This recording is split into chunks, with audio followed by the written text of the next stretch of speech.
In today's episode of HR Visionaries, we talk to Kate from K&B. We talk about how AI will shape the future of HR, in particular in light of what it means for leadership. Stay tuned. Welcome to HR Visionaries, the show where we discover the truth behind contemporary HR. I'm your host, Benjamin. Join me as I unfold today's talent ecosystem with HR innovators from around the globe. Welcome to the latest episode of HR Visionaries. I'm very much looking forward to my guest today. Kate, it's great to have you on. So great to be here, Ben. Kate, can you tell us a bit about yourself? Who are you? I'm Kate Johnson. I am the CHRO of a boutique professional services firm called K&B Global Services. We're in the US. We are small but mighty. If you haven't heard of our brand, that's okay, but our clients are large global matrix organizations with complex processes. And our role is to help them become more efficient, unpack that. We work in areas like IT and business processes. But like I said, I'm in the US, I'm from the South, I'm a Tar Heel. I've been in HR about 10 years and very excited about the future. What do you like about HR? People. We could call it capital P, people function, but it's human relationships. And in my career, I've just had tremendous satisfaction with the basics of, in the knowledge economy, people need jobs. Helping someone have a job, get a job, grow in their job, have a career.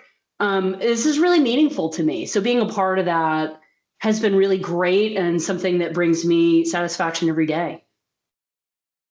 Well, the human relationship part is probably something that will become a much more important topic over the next few years, sorry.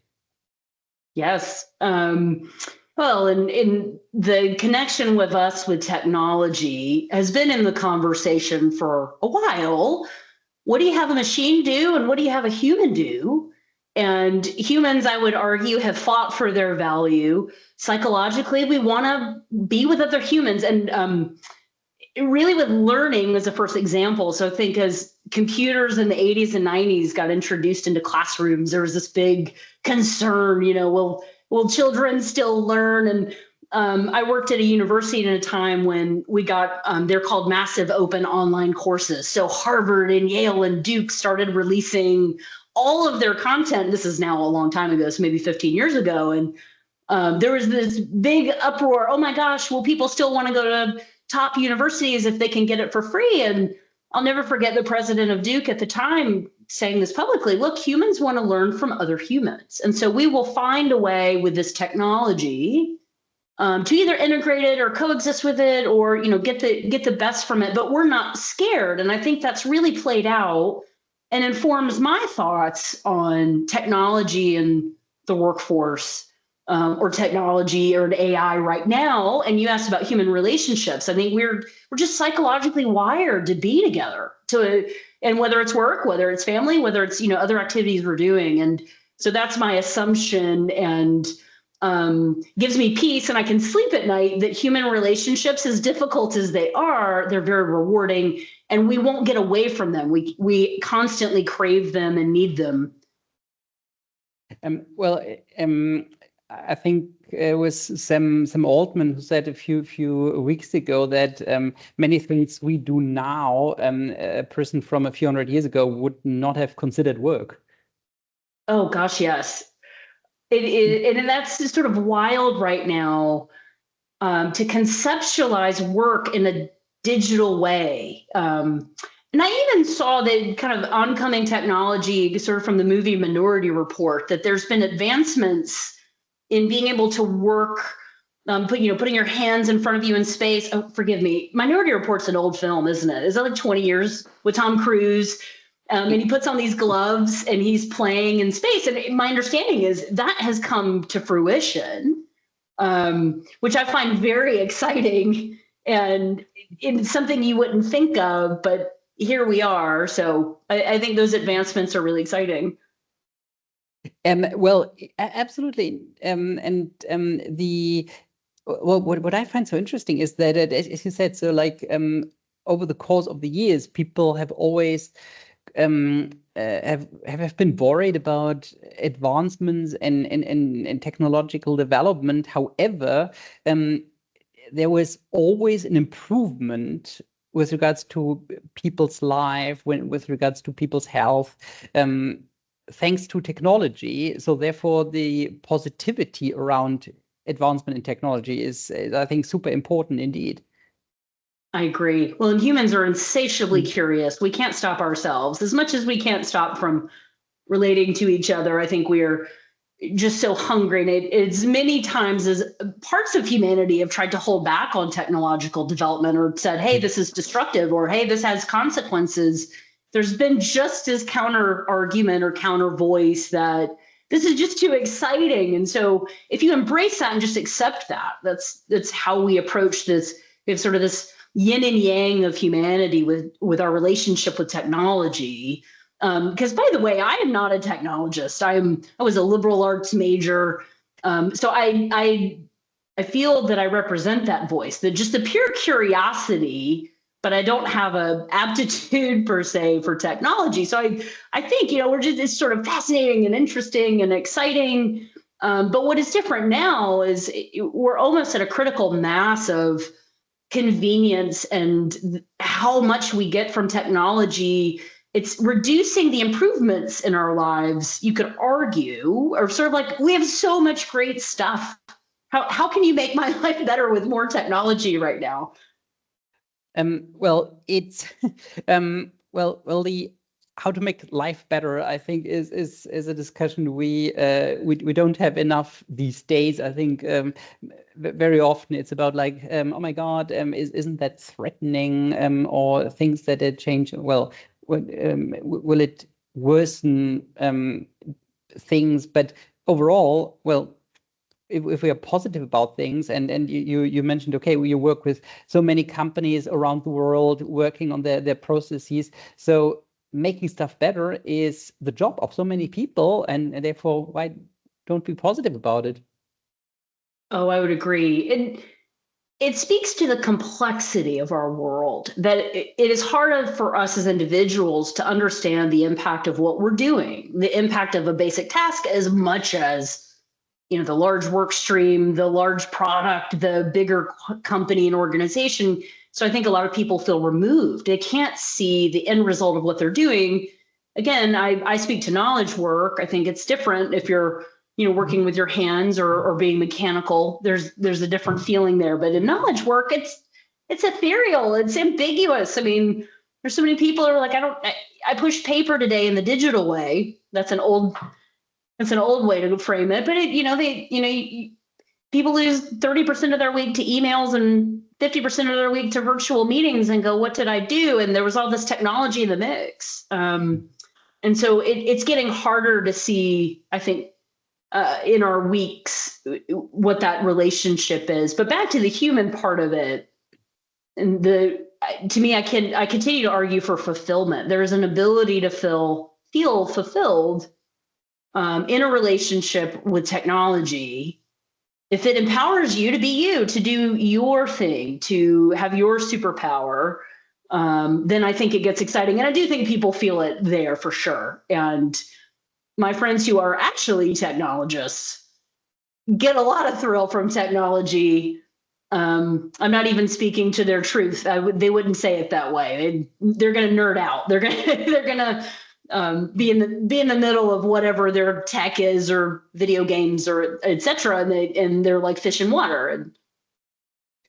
How do you think HR can acquire these superpowers? And you mentioned your friends in technology who are very open to change and to appreciate things that are going on. How do we get that into the HR departments? Well, it starts with a reorientation. And I mean by that, of what is HR, what's its purpose and service. And this conversation has gone on a long time in the best way. I mean, the transition from human resources to the people function. If you look at there's more job titles now that are, in people analytics, and there is a reframing and a reorienting of what we do. And When I started my career 10 years ago, even before that, I was never interested in HR. It sounded dull. It sounded boring. Yep. We all know compliance is at the root of it. It's very process driven in its function to the organization. But a lot of leaders for several decades have said there's more value to HR than that. So I think at first HR had to pivot and say, what is our role in the business? And that's the high level. And so we've evolved to the people function. We've evolved to be strategic, which I would argue is very exciting about HR right now. And that's at the senior level, the executive level. They're saying, what is the role of HR here? Is it a support function? That's the basic answer. The better answer is we're solving problems for the capital O organization. Oh, by the way, we are the capital O organization. And now I'm in professional services, which I relish that our people are that. When you're in a traditional product company, it's a little bit of different framing. But so what HR can do, working down from that, is to understand their role in the business. And for a long time, to be a support function, if you work in HR, your role is to support. I get that. That's not the future. The future needs us to be more of a service organization. We absolutely need to be tied to business strategy. And at a basic level, when I think of service, we're solving people problems. Because modern business, you have to be a problem solver. And our toolkit, our superpowered HR is people. And there's nothing messier in a company than people. And I think it's been devalued by a lot of business leaders because they didn't want to deal with people, or people are just messy and they want it to go away. And I think HR heroes, or capital P people heroes, are willing to be in that mess and willing to fight for humans and kind of brawl for the human experience in the midst of kind of technology or processes or all these other structures we try to use to clean up the human mess. The cleaning up the human mess. It's actually quite a funny way to put it. Well, so to the role you play in business as HR, as an HR leader, how would you describe that role? I would describe it as a leader first. When the whole company is looking to you for direction, no matter what your discipline is, you are a leader. You're shaping people's lives just in how you conduct yourself. So I root in that. But then I am responsible to the business, which is a big deal, to mitigate risk for the business, to be proactive for the business, and think ahead. So the hardest part of HR is seeing the future. I think if you're in the C-suite, by the time you get to the top, your job is to see the future of the business. And, and other parts of a discipline or function are executing on the day-to-day. But I see my role is to see the future of HR, or to see the future of my firm and create solutions or solve problems on that journey. This strategic view of things, how did you develop that? I began my career at McKinsey & Company, which is very unusual. Now, I was not a consultant. I started out as a recruiter, and I just lived, ate, and breathed being in that organization, what strategy is. Not everyone starts there, but that was unbelievably great training to be successful in business, to understand the difference in strategy, or, if you get nerdy about it, the difference between strategy and planning. Most people think strategy is just having a plan or having a budget for something, but to be strategic is to say, how do you have a competitive advantage? How do you conduct a business in a way that you beat out everyone else? And I found that riveting. I think that just resonated with me. I was never going to be a consultant or fit in that way, but that was really exciting. And so I took that with me. And then I have worked at a series of small scaling companies where it was much more important. If I'd worked at a lot of classic steady state businesses, I may not have needed strategy that much, but I think it helped me tremendously to understand the strategy of why you do anything as much as the broader organizational strategy. How do you teach other HR leaders to have a more business-oriented view of things? First, you have to decide or evaluate together, are they curious about the business? And I use this example. I started my career in recruiting, and to be a recruiter, you're essentially a process facilitator.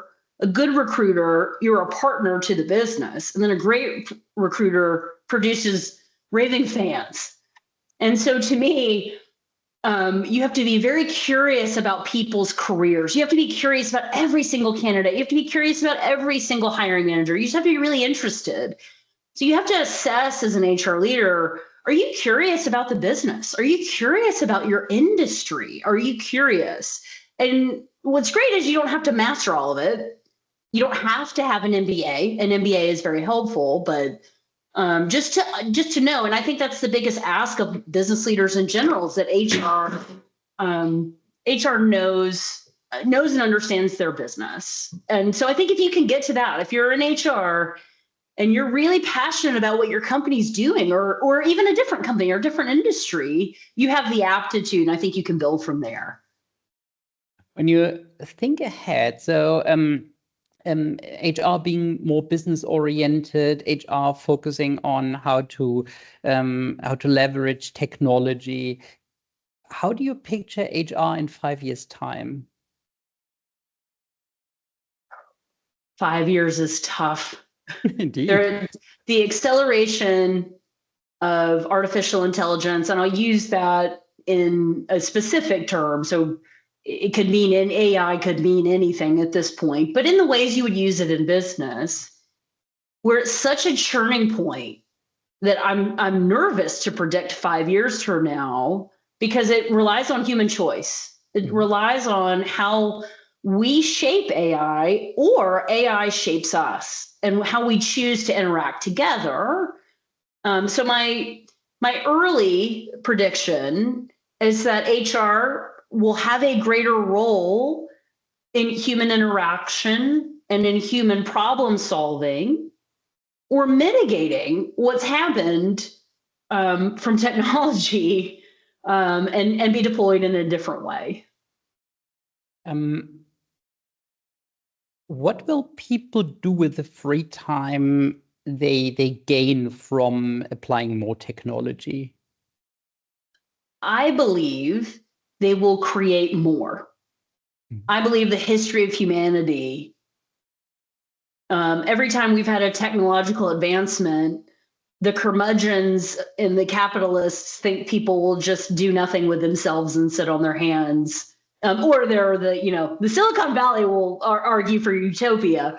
But I think people assume the worst, and people will become lazy and they won't do anything. And actually, I think companies that are starting to use AI as an excuse to either, conduct layoffs or reduce operations or cut back might really be short-sighted, instead of looking at technology as something that could lead to creating more. So that's the assumption belief I have, that people will go find something else. They will find another avenue to create, do work, because that's the precedent we have. People have not sat down because we had more technology. In fact, they have accelerated. So that's my current belief. Looking ahead, what are the initiatives you are focusing on at the moment to prepare for the next few years already? I'm on the basic journey to understand what AI is, and it was hard at first, because maybe a year or two ago, when large language models, we had the advancements before ChatGPT was really a thing, and all the hype, it was very overwhelming. It was very intimidating. And to learn about the capabilities of AI, you could just see the worst, that there'd be no use for us anymore at all, because AI could do everything. So since then, I've been unpacking, well, what actually is AI? Do we understand it? It's not a technology. And my sense is that It's somewhere between tech and human. It can make decisions for itself, which is riveting. And so never before have we had an entity and a life form. It's not a life form, something alien, not of outer space, but just inorganic. But gosh, I'm still working out how to describe AI. That I do know that it is a place in which we can offload our thinking. Mm-hmm. And so for me to prepare, I'm trying to understand, how do we offload our thinking to AI, which is very vulnerable. Mm-hmm. And so tactically, I'm playing with it every day. So I use my own models every day to understand it for me personally. Then I'm looking at my colleagues, my community, the other HR nerds, and saying, how are you using it? How are your people using it? I'm talking to experts and asking them questions, because I think this is the most transformative topic for HR, period. And I think that's known. People see that, but they're all having different reactions to mm-hmm. it. And my reaction is not that this is just another piece of software, or this will come through, the CIO of a company or the chief technology officer of a company. I think it will impact the CHRO more. And there's reasons for that. So I'm preparing at all the levels. I'm thinking about my organization. I'm thinking about our clients. I'm trying to just understand it.